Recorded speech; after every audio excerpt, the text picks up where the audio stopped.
Hi, my name is Marta. I'm very glad you're here. Thank you for spending time with me. Today we're gonna be doing quite a few things in this video. We are gonna wrap up the first month of the year in this journal, which is very exciting. I'm gonna talk to you about the 16 books I read in January, and then we will set up the February cover page. As you can see, I start with my to be read list. I read 5 books that I added in 2021. I didn't read any book that I added in 2022, but I read Negative Space from 2023. I read 3 different books from 2024. And lastly, I read 4 books that I added in 2025 and I DNF too. The ones I DNF, I still cross, but I don't color in the flowers. That's how I'm gonna distinguish it. This is a visual representation of all the books on my TBR. I did this graphic for the previous video, the one where I planned what to read for all my yearly challenges, and I thought it would be a good idea to come back to it at the end of every month and kind of remove the books that I have already read. So this is how it looks like at the end of January. Then we are moving on to the new releases. I read Half His Age and Through Gates of Garnet and Gold, and I have added 3 more. So I have added a book that comes out in January by Emily Austin called Is This a Cry for Help? And I've added 2 books for December. One of them is The Thief and the Traitor Bride, and the second one is Grim Tidings, and both of them are part of 2 different series. Then we have the bookshelf. I've done several iterations of bookshelves throughout the years, and this year around I am approaching it slightly different. So my plan is to come to this spread at the end of each month and glue in bookshelves with the different books I read in that month. So as you could see, I have drawn different bookshelves in another notebook. I have cut them out and I have included all the books I've read in January. And what I've done as well is I have written down the title and I have color coded them according to star rating. My plan is to work my way through all these spreads by adding new bookshelves every single month with that visual representation of the books I read.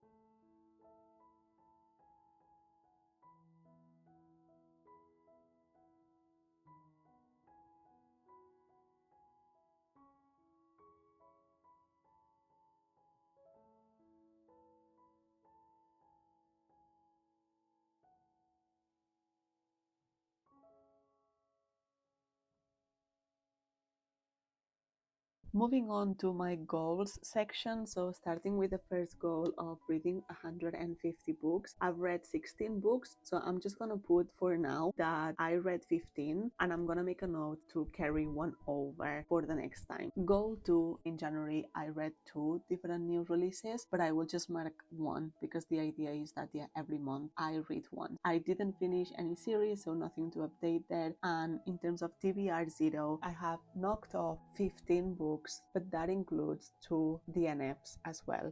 I have made a note to carry over 1.5% in the next month. Moving on to the more visual representation of the book's goal, I will go ahead and color 16 different squares, 1 for each book. Next up is the days read, and this is a little bit of a tedious exercise because I did not complete it as I was going along, so I need to keep flipping back and forth to my January cover page where I have captured the days I have read and then kind of translating it here. The dots represent audiobooks and the half triangles or completely covered squares represent ebooks or physical books. And in terms of color, the brown one represents 1 book and the more green beige color represents 2 books. With days I finished a book, it's the first time that I captured it like this in a weekly structure, so it's just interesting to see how on Thursdays this month I didn't finish any book, but I did finish books every other day of the week. I have color coded them according to star rating. In terms of genres read this month, quite a big variety. Surprisingly, fantasy was the one that I read the most, with 6 books. This is followed by contemporary fiction with 3 books, as well as horror and romance with 2 books, and then I read 1 mystery, 1 thriller, and 1 collection of short stories. I ended up DNFing 3 different books after Sappho, Girl Dinner, and The Reformatory. Series tracker, I have started 2 different series this month, so I have added them to the tracker. One of them is Throne of Glass, and I read the first book, and the second one is The Hand and the Heart. I read the first book, called The Second Death of Locke. I have also made some progress with Voice of Tommen. I have read the third one, called Saving Six.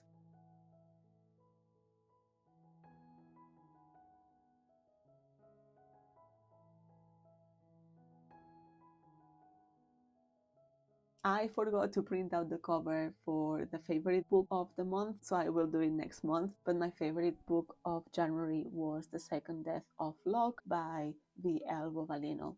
And then I also went ahead and added a paragraph for 2026 with 16 books that I have read to compare it to the rest of the years. Lastly, I just wrote down all the books I read in order of me finishing them, not starting them. And I have also gone ahead and captured the star rating using the stencil. I'm pretty happy with how it looked. I wasn't sure about the stars stencil, but actually I think it looks pretty neat and I like that look. Moving on to challenges, I'm just gonna put the star rating for the books that I have read for each challenge. So The Murder After the Night Before was 3 stars, Negative Space was 3 stars as well, A Year of Goober was 4 stars,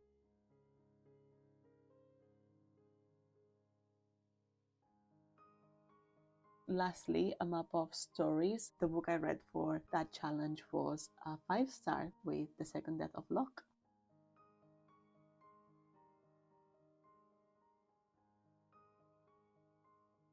Moving on to the book club, we read Carcoma this month. Both of us have rated it 4 stars. And lastly, the winter TBR that I had identified, books I wanted to read in this season, I read 2 out of 4.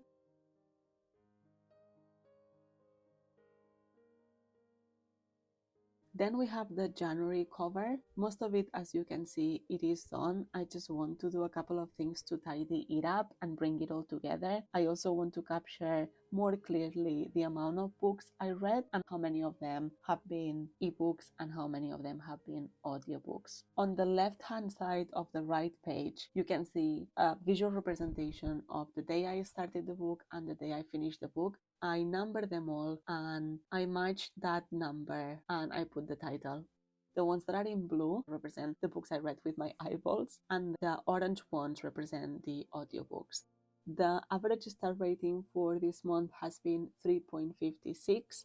And then at the very bottom, and I'm not sure how I feel about it, but at the very bottom there is a bookshelf which identifies the books I wanted to read for readathons/challenges and for the book club. So basically priority reads for that month. In hindsight, I should have color-coded them blue if I read them digitally, orange if I listened to them, but I didn't.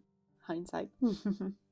Overall, I am happy with how it looks like. It's not my favorite cover page. I do like the right side.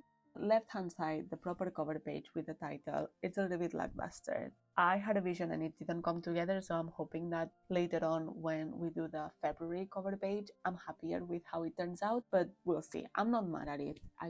It's not my favorite.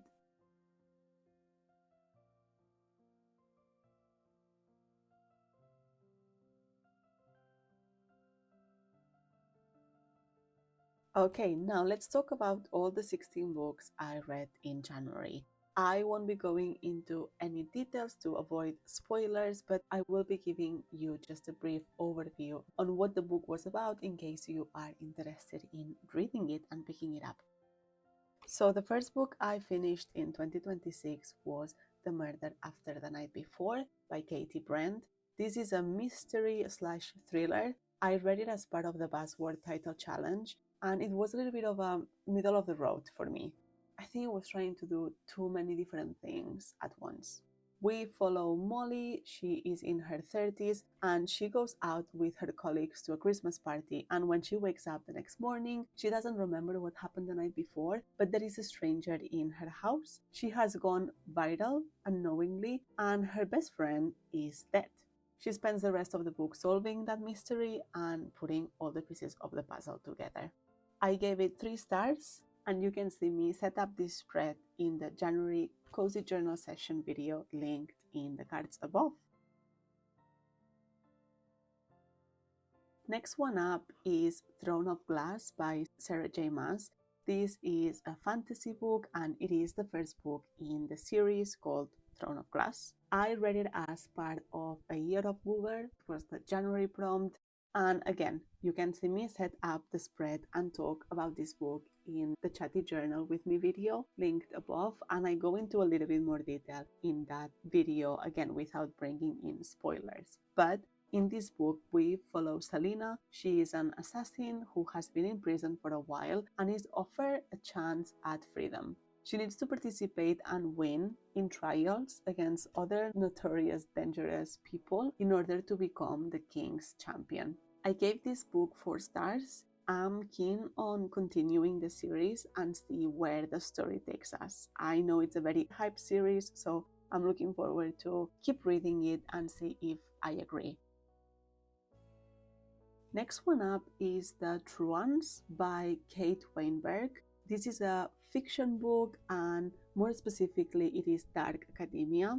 Most of the book takes place in a university setting in England and the vibes are great. We follow 4 different students that, as Goodreads points out, are clever and eccentric misfits who yearn to break the rules. The thing about these characters is that they love a good story, and that is evident in the way they express and portray themselves. The story revolves around relationships, obsessions, and knowledge, and they are all very morally grey characters, and pushing boundaries is their comfort zone. There is a mystery in the story as well, and that makes the plot messier, but in a good way. I gave this book 4 stars, and I would recommend. The next book I finished is called Lost Boy by Christina Henry. This is a fantasy, and more specifically, it is a retelling of Captain Hook. This book takes Peter Pan's story as we know it, and it flips it on its head. The book is told through the perspective of one of the lost boys, the first one, Peter's favorite, and in this story, Neverland is a dark and dangerous place. Peter's single-handed interest in having fun often leads to brutal violence and death. I was gripped, to be honest. This is not a story for the weak. It was heartbreaking and it was very heavy as well. And interestingly, it's made me want to rewatch the 2003 Peter Pan's live action again. I was obsessed with it when it came out, and it's been years since I've watched it, and honestly, I can't wait to rewatch it again. I gave this book 4 stars.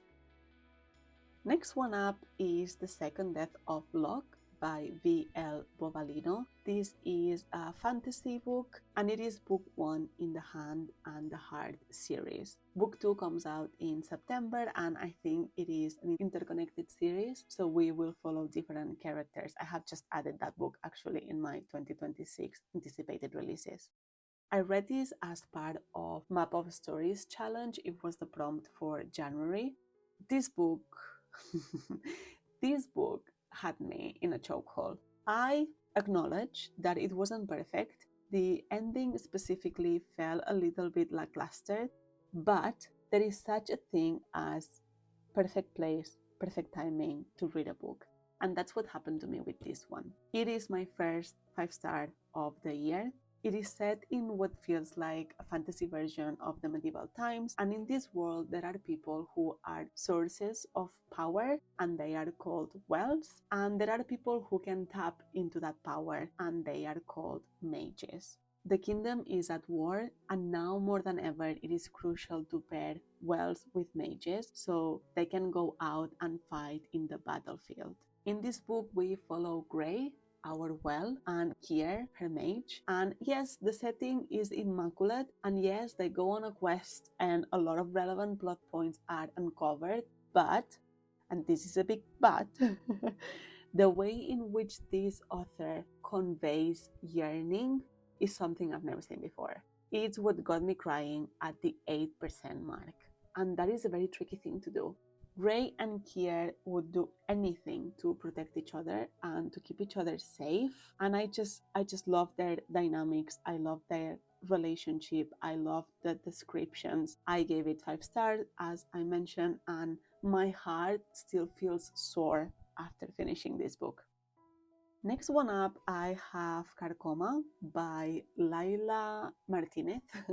This is a Spanish book and it was part of the book club I have with my cousin. So I made this little tip in to just capture the discussion and some book club themes I wanted to discuss in our meeting. Although it is a Spanish book, it has been translated to English and the title is Woodworm. I will put it on the screen. We follow a grandmother and granddaughter in this story, and they live together in a house. And they share with us, the reader, what they consider to be their mundane lives, even though they are far from what we could consider normal. This is a horror story centered around women, and the house where they live feels like another character. It is inhabited by shadows, ghosts, and saints. I don't want to go into too much detail, but I would say the author explores a topic throughout the book that has been done countless numbers of times, and yet she manages to approach it in a very original way. I gave it a 4 stars, and I do strongly recommend picking this one up. Next one up is this half page, so is Elatsoe or Elatsoe, I'm not sure how to say it. This is a book by Darcie Little Badger. It's a fantasy book and it was just not for me, but I was not the target audience. This is considered YA and I should have known better, to be honest. So I don't think it's the book itself, it's just where I am in life and the things I currently enjoy, which is not this type of book. But the main character is in her teens, and in this world, some people hold powers. She can raise things from the dead, and in this world as well, monsters exist. And together with her relatives and her best friend, they attempt to solve the mysterious death of her cousin. Unfortunately, again, I didn't connect with the characters or the story, and I should have DNF'd, but instead I finished it and I gave it 1 star, even though I just realized I didn't add it here, so let me do that very quickly. And I know 1 is a harsh rating. Again, remember, I'm not the target audience, but also towards the end, I was skimming the book. I wasn't properly reading it, and when that happens, I can't, in good faith, give it more than a 1. I don't think it would be fair. So there you go, 1 star. Then we have She's Always Hungry by Eliza Clark. I read Boy Parts and Penance by the same author. I really enjoyed them, especially Boy Parts, and I was intrigued by her collection of short stories, and you know what? It didn't disappoint. All of them are centered around women, hunger, and desire, and the stories felt very different from each other. They were self-contained, but also left me wanting more, which is a good thing. I would recommend the audiobook if you can, because different people, including the author, narrate all the different stories and they make them feel even more unique. Also, I was meant to color these stars in, so I'll do that very quickly. There you go, tidying things up in the wrap-up. Next one up is The Book of Doors by Gareth Brown. Again, this is a fantasy book and it is set in New York. That's always a plus for me. It's always going to be a plus for me.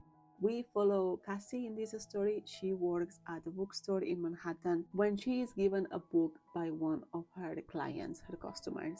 The book, of course, is The Book of Doors, and the book is able to open doors anywhere. Now you're in your living room, now you're in Italy, just like that.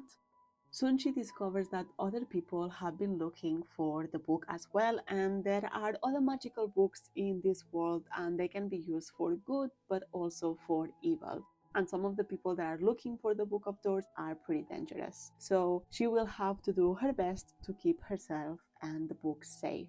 In my humble opinion, this book is overhyped. I have seen it in different places. I have heard people talk highly of it, and I just didn't really get it. I gave it 2 stars, and in a way I feel like maybe my brain didn't really grasp the concepts behind it. I think it was a little bit complex, and there is also like a time travel element that oftentimes gets me lost anyway, so it might not be a book thing, it might be a Marta thing, but still, 2 stars. Would not recommend based on that.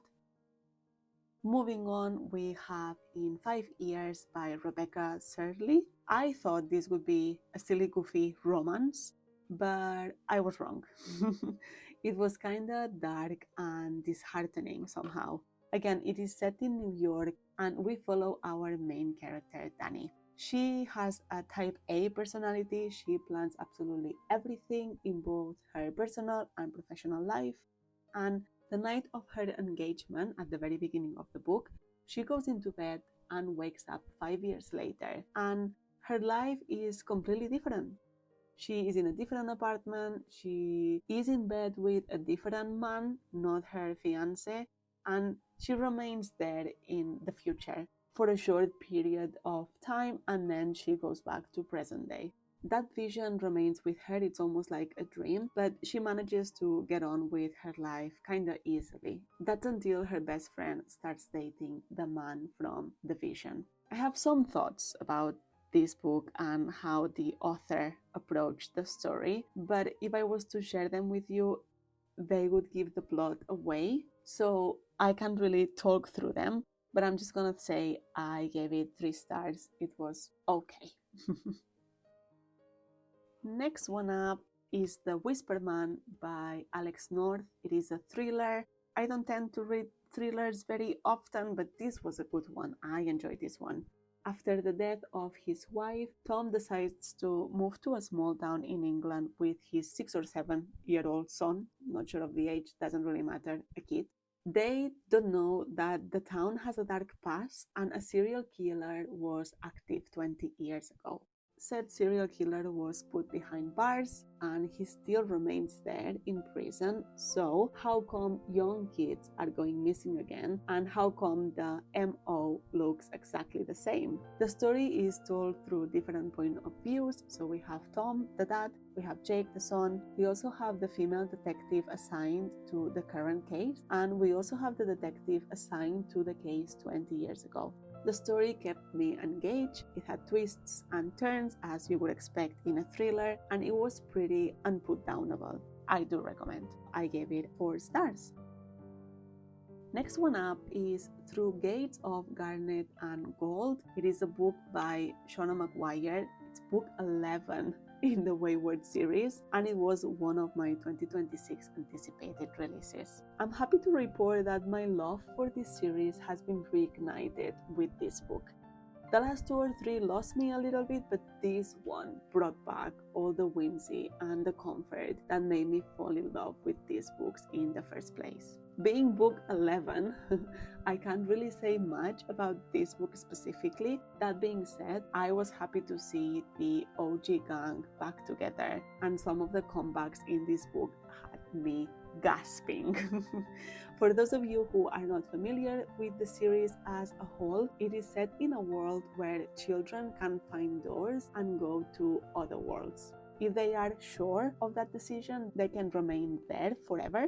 But if they are unsure, they are banished and they are brought back to the real world.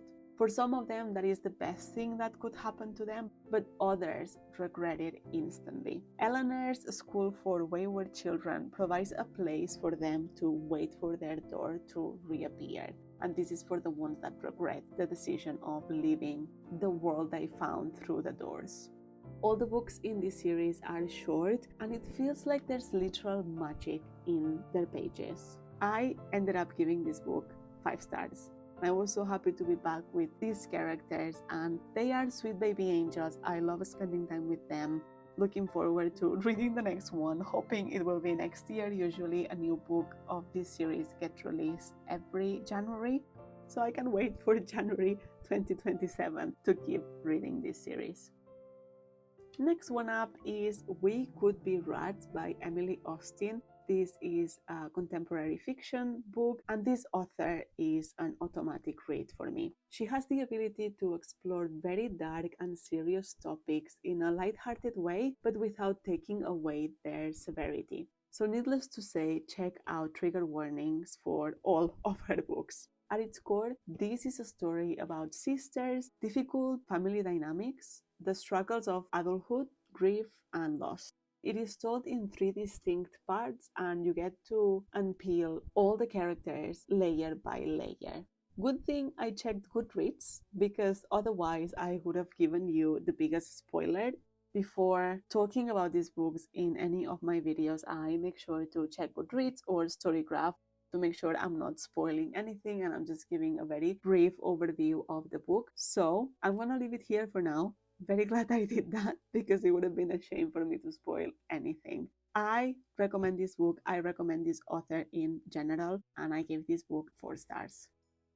Next one up is Half His Age. This is a book by Janet McCurdy, and again, it is a contemporary fiction as well. I loved her non-fiction book called I'm Glad My Mom Died, and I was looking forward to reading her fiction work, but also a little bit apprehensive because expectations were unavoidably high. I listened to this audiobook a couple of days after it came out, and straight off the bat, I was hesitant about the theme. Age gap stories involving students and teachers have been done in the past, and they've been done very well. So I was a little bit skeptical, but that being said, I was highly impressed by this book. I feel that Janet brought in the originality of this theme, of this trope, by taking the story to the next level. And by doing that, she somewhat manages to even out the power dynamics of the trope. Emphasis on somewhat, because I'm very aware that we are still talking about a teenager and a 40-year-old man. Pick it up if you can. The audiobook was great. It was narrated by the author, and I feel like that's always a plus. She's so good as well. I feel like she has a very interesting cadence when it comes to her speech. Do listen to the audiobook if you can. I gave it 4 stars. Second to last is Negative Space. I only used half a page, and this is bothering me because there was some glue here, I think, and then I painted over and now it's green. But anyway, Negative Space by B.R. Yeager. It is a horror book, and I read it because of one of the prompts from the Buzzword cover challenge. This book was confusing, very confusing, but that confusion was a key element of the story. Reality gets distorted when a group of teenagers in a small town start abusing a drug that makes them hallucinate. And you get their points of view, you read through them, and as such, it feels like, as a reader, you are also tripping balls. And it is difficult to distinguish what is real and what is not, or even where you are or when you are. You feel a constant sense of dread throughout because there is something very wrong about the town. I gave it 3 stars because of these visceral feelings that I was experiencing, but I wouldn't necessarily recommend this book or revisit it in any way. And lastly, we have Saving Six by Chloe Walsh. This is a romance, but it's not a fluffy and silly romance. It is heavy, and that is consistent with the series. This is book 3 of The Boys of Tommen. Book 1 and 2, called Binding 13 and Keeping 13, we followed the same couple, Johnny and Seannan. And in book 3, Saving Six, we follow Joey, Shannon's older brother, and Aoife. We already know snippets of their relationship through the previous books, but Saving Six takes us back to when they first met, when they were 12. By that point, he's had to become the protector of his ever-growing family, and the responsibilities are quickly piling up on him. Aoife is the confident daughter of his boss, and yes, he starts working pretty young. He's also studying, but also he's working at the same time. And I appreciated a teenage girl being self-assured and so full of no nonsense. I really appreciated that representation. You follow them through their teenage years, and of course, Chloe Walsh style, you are left with a cliffhanger. I've said it before and I will say it again. These books have no business being as long as they are.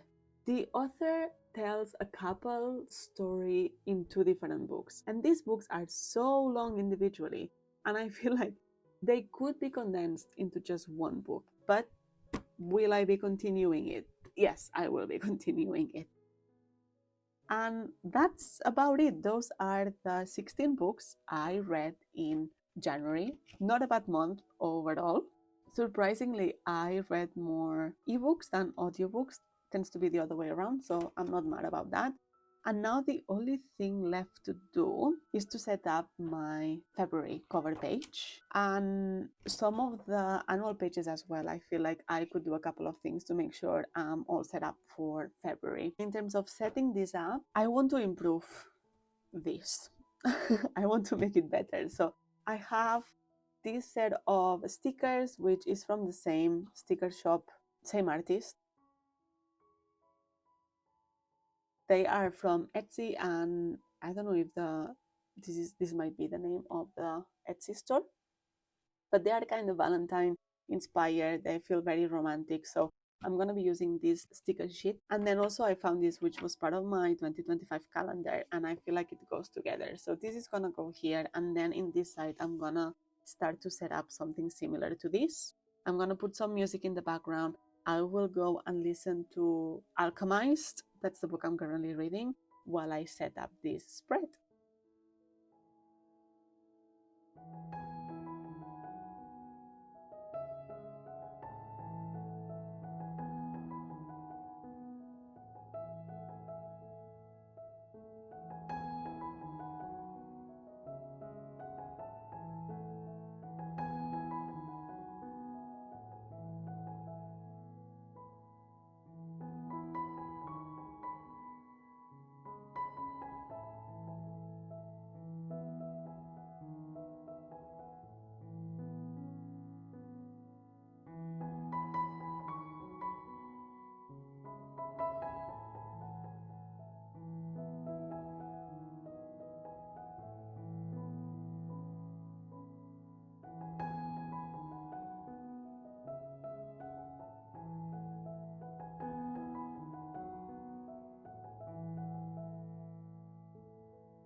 Right, and I feel like this is all for today's video. We have wrapped up January in the yearly pages.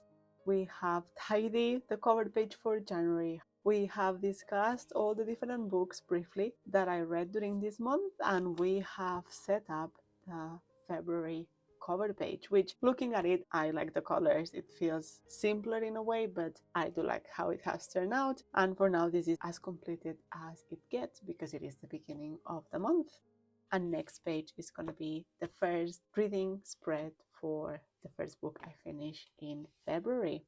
It has been very exciting for me to fill in the first month of the year in this journal. It is pretty chunky already. I really like these tabs as well from Maricona Sully, but yeah, as I was saying, it has been very excited for me to finally be able to get into the yearly spreads and start ticking things off. Super satisfying.